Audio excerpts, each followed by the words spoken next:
திருமக்கோட்டை ராசப்பதேவர் பஞ்சவர்ணம்மாள் நுழைவாயில் தான் இப்போ நம்ம போய்கிட்டு இருக்கோம். திருமக்கோட்டையினுடைய காவல் நிலையம் ரைட் சைடில் பார்க்குறீங்க. திருவாரூர் மாவட்டத்திலேயே ரொம்ப பசுமை நிறைந்த ஒரு அழகான ஒரு கிராமம் பார்த்திங்கன்னா நம்ம திருமக்கோட்டை ஊர். சுற்றி வயல்வெளிகள், தென்னை மரம், மாமரம், தூங்கு மூஞ்சி மரம்னு சொல்லிட்டு ஏகப்பட்ட மரங்கள் நிறைந்திருக்கக்கூடிய ஒரு பகுதி. மன்னார்குடியிலிருந்து ஒரு 15 கிலோமீட்டர் டிஸ்டன்ஸில் இந்த ஊர் வந்து லொக்கேட் ஆகிருக்கு.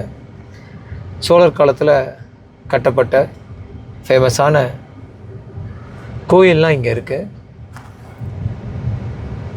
திருமக்கோட்டையினுடைய கடத்தெரு பார்க்குறீங்க.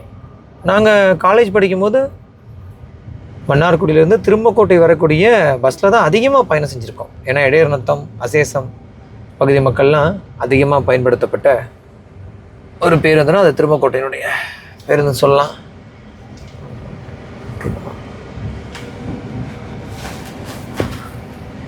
நீங்கள் திருமக்கோட்டை, மன்னார்குடி, அசேசம், இடையர்நத்தம் இந்த பகுதிகளில் இருந்து வெளிநாடுகளில் இருந்தீங்கன்னா எந்த அளவுக்கு உங்கள் ஊரை மிஸ் பண்ணுறீங்க அப்படின்றத கமெண்ட் பண்ணுங்கள்.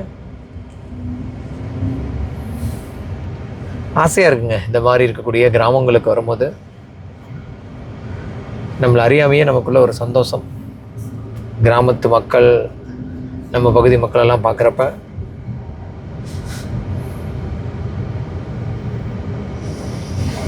திருமக்கோட்டை உங்களுக்கு எந்த அளவுக்கு பரிச்சயமான ஊருங்கிறத கமெண்ட் பண்ணுங்கள். Bye, take care, love you all. Karthik Thampan.